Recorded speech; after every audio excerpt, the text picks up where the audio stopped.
I'm going to tell you a story, and it's going to involve a pile of bodies and the lengths two women will go to overcome their differences. Oh, and maybe a hint of second sight. Welcome to the Aurora Wasteland.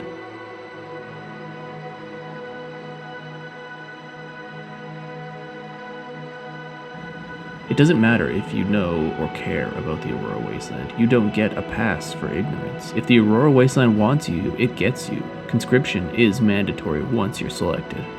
This is the story of two women, one forced into the Aurora Wasteland, the other opted to explore it out of her own free will.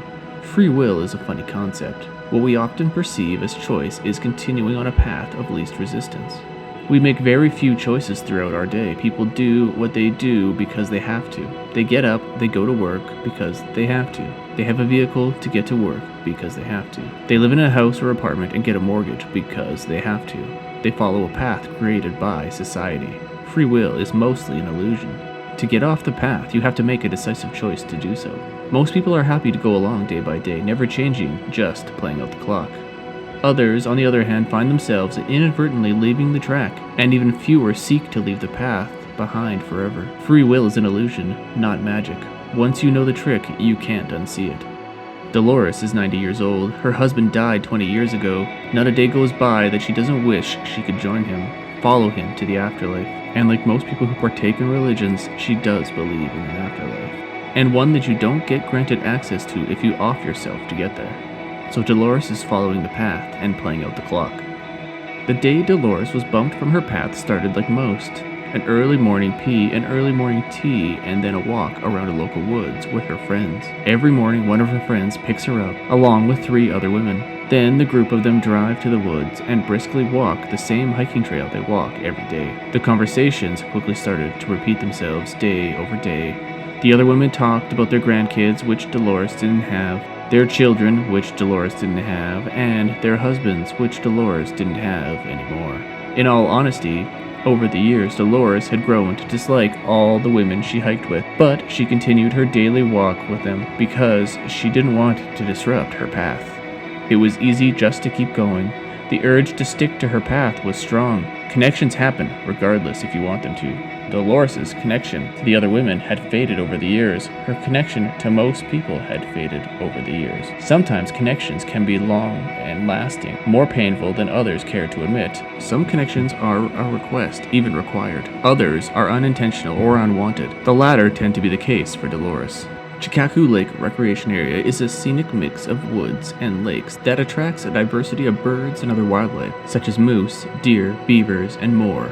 Much more. 480 acres of woods and over 14 kilometers of trails are a popular destination for cyclists, horseback riders, and hikers. In the late 1960s, the area was a dumping ground for bodies. More than 3 dozen bodies were discovered, all murdered, all in different ways, all found decayed, all found decades later. At the point of discovery, the woods were practically wiped out. But since the woods have retaken the area, there is, without a doubt, more bodies that remain hidden, buried below the feet of the hikers, below Dolores' feet.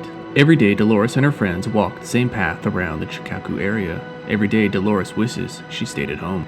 The day Dolores was bumped off her path was like no other in this regard. As the group made their last turn back towards the parking lot, and thankfully the end of the hike, Dolores noticed something. The normal murky pond water that was filled with frogs and fish was dark red, almost black. She opened her mouth to speak, but one of the other women was droning on about how much she hated her grandchildren, at a rate that provided no interruptions for others to speak. So Dolores kept her findings to herself. And to her surprise, none of the other women said anything. They babbled on about the same crap as always. It was strange. They walked this path daily. Why didn't they say anything? They were quick to judge women jogging past them in clothing that was form-fitting, but this dark red lake went on next to them with no comment.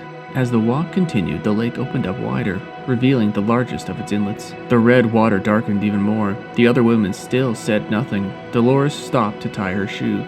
The group of women continued on without her. As Dolores finished her double knot, she looked up and scanned the lake. There, on the other side, was something that would haunt her for the rest of her days. A tower of bodies, intertwined, one mass. Blood streamed from them down into the lake. Dolores covered her mouth.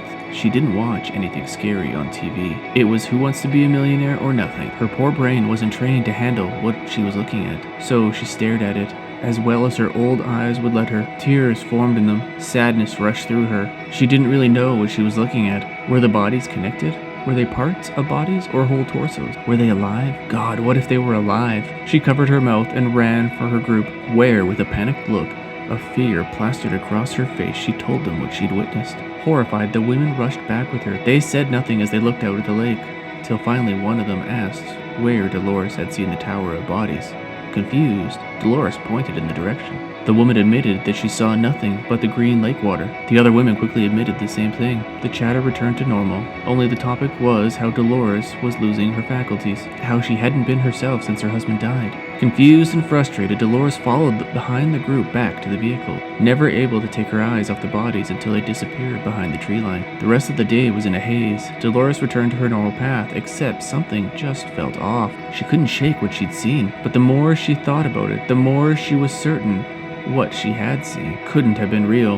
It had to have all been in her mind, because what she saw was horrific, and if it was real, she couldn't stand the thought that above all else, if that was real, what did that mean for the other horrors that could exist? The Aurora Wasteland was pulling her in. Whether she wanted in or not, the choice was taken from her. The next day, she broke her routine and went to see her doctor. She told him what she saw, what she witnessed. He listened to her and took notes. At the end of the appointment, he booked her a follow-up with a neurologist. The wait time to get an appointment was months away. He also gave her something else, something she hadn't expected. A business card. She turned it over and over in her hand. Its weight felt comforting, though she was unsure what she was reading, what he'd given her. The card had the words Aurora Wasteland printed on it, a phone number, email address, and a website. The back of the card simply said, "For the unknown."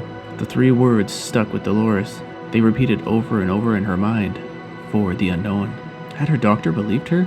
Or was he just covering all his bases? Maybe he was just worried the long wait would piss Dolores off and that this card would distract her. Either way, it didn't matter. Dolores left with a card tucked in her purse, and the 3 words burned in her mind. They floated there for the rest of the day, though the card stayed in her purse. What could this Aurora Wasteland really do for her? Was it a help group? Maybe it was filled with nut jobs that just thought the world was flat, couldn't possibly be worth her time. Like the words, these thoughts retraced themselves over and over in her brain.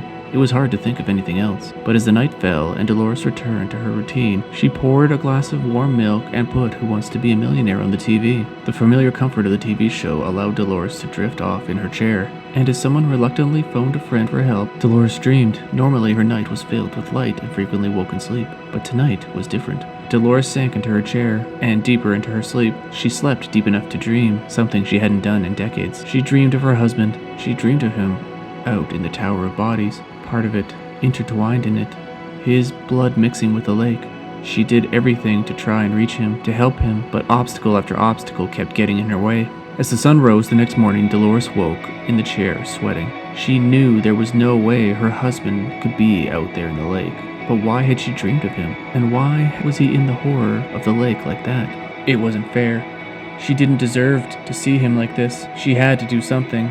She had to go back to help him, but the how was lost on her. That is, until she remembered the card in her purse. The Aurora Wasteland card. With those 3 words, "For the unknown." This felt pretty unknown, so she called them.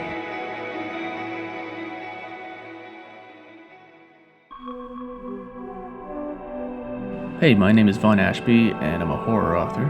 Thanks for checking out my video, and if you liked it, why not pick up one of my free books? Head on over to vaughnashby.com/free and get a few of my novels. Go explore the Aurora Wasteland yourself at aurorawasteland.com, because it's real.